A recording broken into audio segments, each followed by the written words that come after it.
Everybody, today I am actually going to be showing you how to make chords within a certain key, and hopefully you really find this information useful. So first we are going to start, well, maybe a little bit of a review from my last video if you watched it. And so this is a major key, and remember, always count the semitones.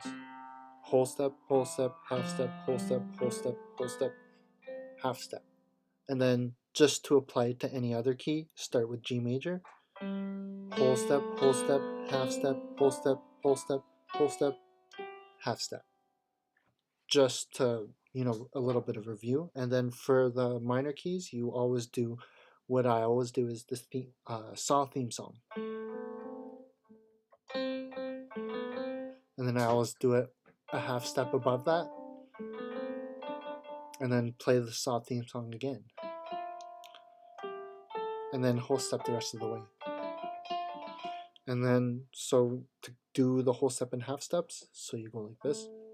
Whole step, half step, whole step, half step, whole step, whole step. And so you got to remember those orders in every key. And then to do that within a different key, so we go like this. So always remember that order of half steps and whole steps within each key for minor and major chords. So when it's a little bit different when working with chords within a set of major keys or minor keys. So, sorry, I just burped. And so, let's start with C major, just for simplicity's sake. Let's say we're on C major. So this right here is the first C major chord for C, the key of C. Yeah. But, so right here, notice the semitones between each of these notes. So there's 4 semitones within each, between each note. And then if you count, between each note, between this set of notes. And then if we were to go to these two notes, there is 3 semitones, right? So that's a major chord. Every major chord will have 4 semitones between the first 2 notes. And then on the right, you will always get 3 semitones on the right of each major chord. Sorry. And then just to do it a little bit differently, for the next note in the scale, so that was the C major, then we're going to go up to the next note and build another chord on D. So to build each chord, you just skip this note and go to the next one, and then skip this note, and then we got D minor. So if you notice, things are a little bit different with the D minor chord. We got the 3 semitones on the left side, and then if you look at the right side, the 4 semitones are on the right, and that's how it is for every minor chord. And then you can do that for each chord in the scale. Just like, let's say you want to start on, we'll say B. You want to make a B minor chord on B. You just count 3 semitones first, right? Not 3 semitones, you skip to the D, sorry. And then you count the 4 semitones. Well, yeah, basically what I said.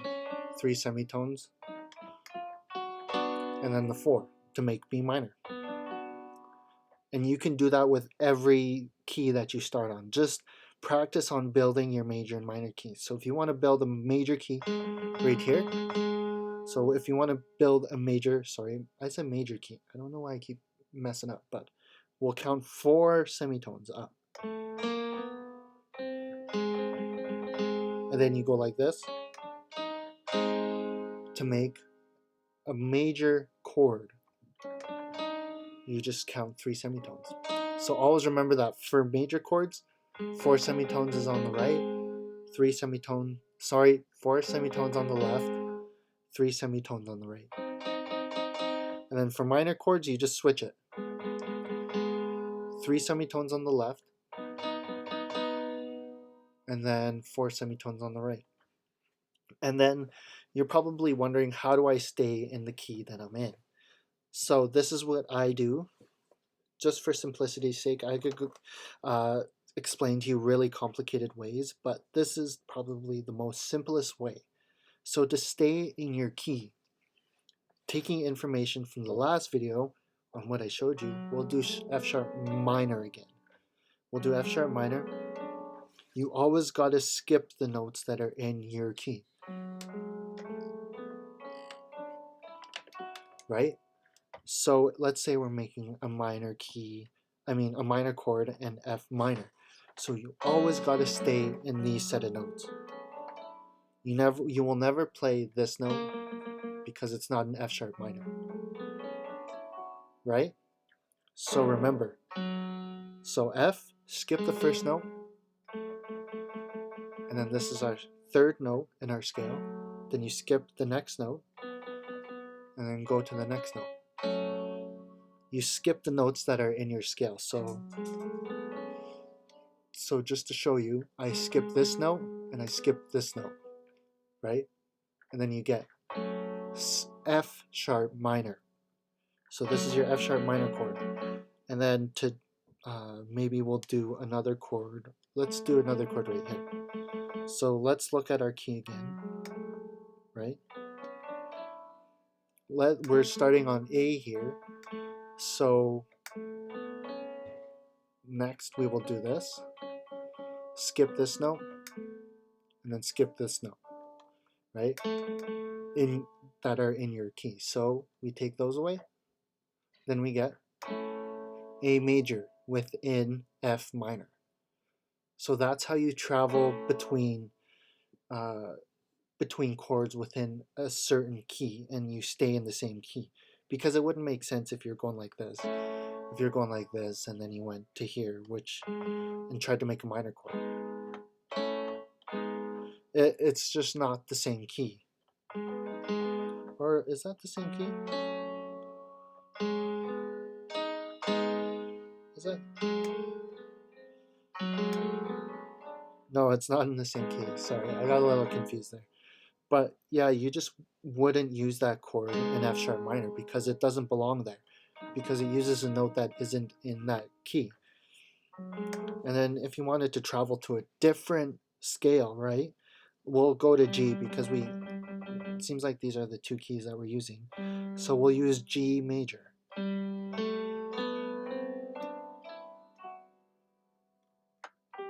So these are our notes within G major. So if we wanted to start, let's start here, right? We're starting on B. Then we go to, is that B? Yeah, that is B. So if we start on B, we skip this note. Then we skip this note. And then we get B minor within G major. So always remember that. Use the set of notes. So use the information. Sorry, I'm tongue-tying myself. So use the keys the way I showed you to make a major, to make any key, which goes like this, that I showed you from my last video. And then just use that set of keys to make any minor or major chord within that key, just skipping notes. So this is A minor within G major. And then if you want to go to D, you always, sorry. So if you want to go to D, right, you skip this note. So these are the first two notes of D. Oh, sorry, your D major chord within G minor. Then you just skip. So we just basically restarted the scale right here. So we're back to G, and then we skip back here. And then yeah, and then once you get good at knowing your chords, you can basically just jump around. And then just know what notes are in that key. And yeah, that's how I basically do everything when I'm making songs. I'll make the scale, and then I make chords within that scale, remembering the notes within that scale. So yeah, hopefully you remember all that. I hope it sunk in. And let me know if you have any more questions. And yeah, like, subscribe, and I'll see you in the next video, I guess. So yeah, see you.